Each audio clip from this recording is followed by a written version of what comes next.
तो दोस्तों स्वागत है आप सभी लोगों का एक बार फिर से हमारे इस चैनल जेआरएफ विद गुलशन में। जैसा कि आप सभी लोगों को पता है कि हम लोग टॉपर से जो है बातचीत कर रहे हैं, तो इसी सिलसिले में आप लोगों के जो बार बार मैसेज आ रहे थे कि भैया संस्कृत का अगर कोई भैया मिलते हैं तो उनसे बात कीजिए और बताइए कि कैसे जो है जेआरएफ की तैयारी जो है संस्कृत में किया जा सकता है। तो इसी सिलसिले में हम लोग मिलने वाले हैं आज विजय शुक्ल जी से, जिन्होंने संस्कृत विषय से जेआरएफ क्वालिफाई किया इस बार। तो आइए बातचीत करते हैं उनसे और देखते हैं कि वो जो है आपको क्या क्या सजेशन और क्या क्या सुझाव जो है वो देना चाहते हैं। तो सबसे पहले आपका बहुत बहुत स्वागत है हमारे इस चैनल में। धन्यवाद। हमारे दर्शकों को अपने बैकग्राउंड के बारे में बताइए कि आपने कहाँ से जो है स्कूलिंग की है, कहाँ से जो है आपका कॉलेज हुआ है। मेरा नाम विजय शुक्ल है। मैं यूपी के चित्रकूट ज़िले से हूँ और मैं बीएचयू से ही शास्त्री किया हूँ और बीएचयू से मैं मास्टर डिग्री किया हूँ, एमए किया हूँ। उसके बाद मैं नेट जेआरएफ की तैयारी कर रहा था। मुझे 2 बार असफलता मिली है, नेट आया है मेरा, लेकिन एमए समाप्त होते होते मेरा जो है जेआरएफ क्वालिफाई हुआ है। आपका एमए कंप्लीट हो चुका है? जी, जी। और कौन से बैच में थे आप एमए में? मैं अभी 2022-23 22-23। और आपने टोटल 3 बार एग्ज़ाम जो है वो दिया हाँ, है। 3 बार दिया। और इस बार जो है आपके मार्क्स कितने थे? जैसे 150 क्वेश्चन में 106 क्वेश्चन ये सही थे, यानी कि 212 212 नंबर आए। बहुत ही अच्छा नंबर था आपका। हम्म, तो हमारे साथ जो बच्चे जुड़े हुए हैं, हम्म, जो संस्कृत से जेआरएफ करना चाहते हैं, हम्म। उनका ये मानना है कि संस्कृत जो है अदर विषय जो सब्जेक्ट से जो जेआरएफ होते हैं लोग, उससे थोड़ा-सा टफ माना जाता है। तो इस विषय में आप क्या कहना चाहेंगे? सबसे पहले तो आप जो सिलेबस है, जैसे मेरा एमए है तो 25 कोड है संस्कृत का, तो सबसे पहले आप सिलेबस को देखें और उसको समझें। प्रीवियस पेपर हैं जो, उनको देखें और उससे सजेशन लें, उससे जो है देखें। उसके बाद अपनी तैयारी में डट जाएँ और सिलेबस जो लगा है, जो पुस्तकें लगी हैं, उन पुस्तकों को देखें, पढ़ें। जो टीचर हैं या जो सीनियर हैं, उनसे अपना जो है उनसे मोटिवेशन लें, क्योंकि सीनियर बहुत ज़्यादा अनुभवी होते हैं, वो लोग क्वालिफ़ाई किए रहते हैं, तो उनसे बहुत सारी चीज़ें जानने को, समझने को मिलती हैं। तो उनका सहारा ले सकते हैं आप और बस वही सिलेबस जो लगा है, किताबें लगी हैं, उनको पढ़ते जाएँ आप। बहुत ही अच्छा बताया आपने। एक बात जो अदर लोग इस वीडियो को देख रहे होंगे, जिनका संस्कृत विषय से कुछ लेना-देना नहीं होगा, तो वो लोग अक्सर मैसेज करेंगे या करते हैं कि संस्कृत विषय से जो है एकेडमिक में आगे बढ़ के कौन से करियर को बनाया जा सकता है? मतलब संस्कृत करियर से में आप क्या टीचर बन सकते हैं, टीचर? प्रोफ़ेसर बन सकते हैं और जैसे जीआईसी है, यूपीएससी है, बड़ी-बड़ी नौकरी में भी जा सकते हैं आप। उन सब में संस्कृत सब्जेक्ट हाँ, है। जी। और अगर बात करें कि आपके इस तैयारी में फर्स्ट पेपर और सेकंड पेपर का क्या-क्या योगदान था, तो इस विषय में आप क्या कहना चाहेंगे? फर्स्ट पेपर के लिए मैं यूट्यूब का सहारा लिया था और यूथ कंपटीशन है जो किताब आती है, तो प्रीवियस प्रीवियसली पीवाईक्यू है उसमें, तो उसको लिया था। तो उसमें सभी विषयों के, सभी सब्जेक्ट के जो फर्स्ट पेपर होता है, तो उसी को मैंने लगाया था और वही वीडियो देख रहा था। और जैसे दृष्टि फर्स्ट पेपर के लिए जो पुस्तक आती है, किताब आती है, तो उसका सहारा मैं लिया था और ज़्यादा से ज़्यादा मैं क्वेश्चन पेपर हल करने का प्रयास कर रहा था, तो जिससे मुझे थोड़ा सफलता मिली। आपके कितने क्वेश्चन जो है फर्स्ट पेपर में सही हुए थे? संस्कृत वालों के लिए फर्स्ट पेपर थोड़ा टफ होता है, फिर भी मेरे 22 सही थे। 22। और आपने जो बताया कि इसके लिए आपने डिस्ट्रिक्ट की बुक और हाँ, ये जी। यूथ यूथ पब्लिकेशन कंपटीशन की का जो पीवाईक्यू है, उसको मैंने हल प्रीवियस ईयर किया ज़्यादा क्वेश्चन से पेपर ज़्यादा। और जी, यूट्यूब का सहारा लिया था। जी। आपने 3 बार जो एग्ज़ाम दिया है, तो आपको जो है ये पता होगा कि पिछली 2 बार जो आपका नहीं हुआ है, हुँ, उसमें क्या-क्या कमियाँ जो रह गई थी। तो उसी तरह से हमारे साथ अगर कुछ लोग ऐसे होंगे, जो इस वीडियो को देख रहे होंगे और इस बार जो है नेट जेआरएफ अपना क्वालीफाई हुआ होगा उनका, तो उन्हें जो है आप क्या सजेशन देना चाहेंगे कि आपने क्या कमी कर दी थी 2 बार कि आपको 3 अटेम्प्ट लेने पड़े? मेरा जो सब्जेक्ट है संस्कृत, उसमें तो ठीक था मैं, उसमें तो 75-80 प्लस हो जाते थे। मेरा कमज़ोर था तो वही फर्स्ट पेपर, और वही कमज़ोर भी होता है। तो उसके लिए यही है कि जैसे डीआई है और बोध आता है उसका, आईसीटी है, कंप्यूटर है और इन्वायरमेंट है जैसे, तो ये क्वेश्चन बहुत इम्पोर्टेंट हैं और इसमें अगर आप सही में सही करते हैं तो पूरे नंबर मिलते हैं। हालांकि जो यूजीसी का नेट का जो एनटीए का जो तरीका है, तो वो तो 5-6 ऑप्शन देता है, ABC सही है, DCA सही है, तो लगता है कि सभी सही हैं।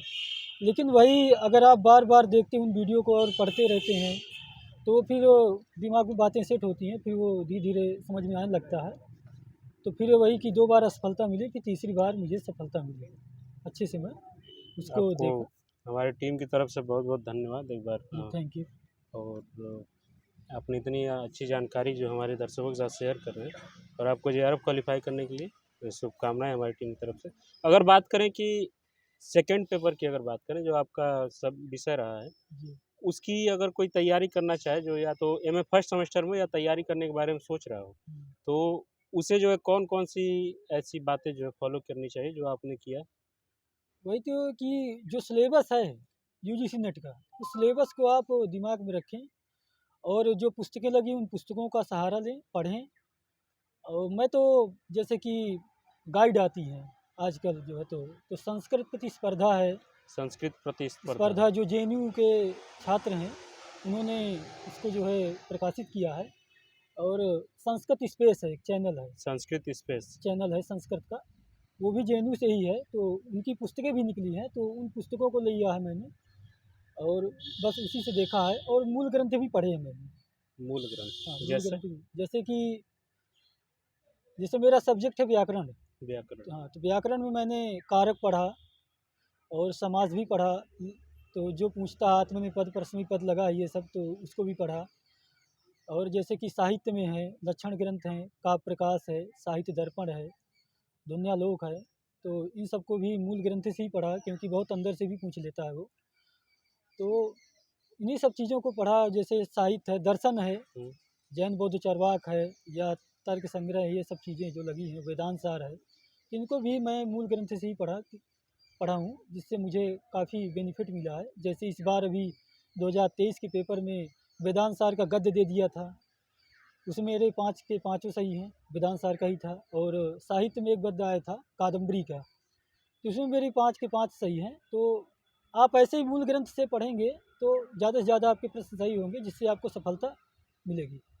और अगर बात करें कि जो हम लोगों का एमए का जो सिलेबस होता है, जो कॉलेज की पढ़ाई होती है, उस पढ़ाई में और ये जो नेट जेआरएफ की तैयारी की अलग से पढ़ाई होती है, जी। उन दोनों में कितनी समानताएं हैं और कितनी विसमानताएं हैं? कि अगर कोई बच्चा तैयारी करना चाहता है, तो वो ये सोचे कि मुझे जो है कॉलेज पे ध्यान नहीं देना है या सिर्फ इसी तैयारी पे ध्यान देना है, तो ऐसे लोगों को क्या कहना चाहेंगे? क्योंकि आपका एमए भी कंप्लीट हो चुका है, तो मैं तो कहना ये चाहता हूँ कि यूजीसी जो नेट का सिलेबस है वो टफ़ है। बीएचयू के एमए के एंट्रेंस के एग्ज़ाम की अपेक्षा वो टफ़ है। एंट्रेंस एग्ज़ाम में बहुत सारी चीज़ें हैं जो नहीं पूछता है, लेकिन नेट के एग्ज़ाम में बहुत सारी चीज़ें हैं जो पूछता है वो जो है। तो उसमें एग्ज़ाम में, एंट्रेंस एग्ज़ाम में और नेट के एग्ज़ाम में डिफरेंट है। टफ़ है, नेट का एग्ज़ाम है तो टफ़ होता है, और एंट्रेंस का एग्ज़ाम तो नॉर्मल होता है। अगर आप एंट्रेंस के अलावा जो सिलेबस जो हम लोगों को पढ़ाया जाता है एमए के दौरान, हम्म, उसमें और नेट के सिलेबस में कोई समानताएं हैं? समानताएँ तो जहाँ जो बीएचयू का एमए का जो सिलेबस है वो पूरा नेट का ही सिलेबस है एक प्रकार अच्छा। से। हाँ, तो मिलता-जुलता है, थोड़ा बहुत चीज़ें हैं। क्योंकि यहाँ पर जैसे कि मैं व्याकरण है, तो मुझे तो साहित्य भी पढ़ना होगा, क्योंकि साहित्य से भी क्वेश्चन आते हैं, दर्शन से भी आते हैं। तो सभी सब्जेक्ट पढ़ना पड़ता है, लेकिन जो सिलेबस है वो सिलेबस तो नेट यूजीसी नेट का ही है बीएचयू में। और अगर बात करें कि जेआरएफ क्वालिफाई होने के बाद, अगर हमारी बात करें, हम हिस्ट्री के इतिहास के छात्र हैं, जी। तो हमारे में है कि पीएचडी में एडमिशन लेने के लिए थोड़ी कंपटीशन है। जी। तो इस विषय में संस्कृत में क्या है, कितना संस्कृत में मतलब? भी कंपटीशन है। हम्म, जैसे अभी देखा जाए तो 7 ही सीटें आई हैं, आवेदन तो बहुत लोगों ने किया है।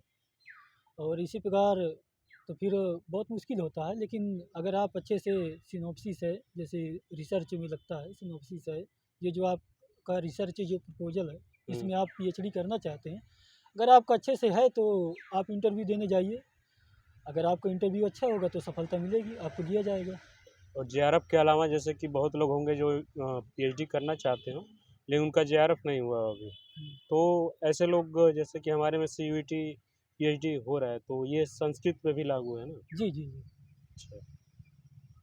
ठीक है, आपने बहुत ही अच्छा हमारे दर्शकों को बातें बताई। और अगर आप संस्कृत विषय के छात्र हैं या किसी ऐसे को जानते हैं जो संस्कृत से नीट जेआरएफ का एग्ज़ाम दे रहा है, तो इस वीडियो को देखिए और ज़रूरतमंदों तक इस वीडियो को शेयर करिए। और एक बार फिर से आपका हमारे साथ जुड़ने के लिए बहुत बहुत धन्यवाद। थैंक यू, और थैंक यू। जेआरएफ क्वालिफाई होने के लिए हमारी पूरी टीम की तरफ से आपको बहुत बहुत शुभकामनाएं। धन्यवाद। मिलते हैं किसी और वीडियो में किसी और टॉपर के साथ। तब तक के लिए आप लोग इस वीडियो को देखिए और इस वीडियो को शेयर करिए, चैनल को सब्सक्राइब करिए। Thank you so much.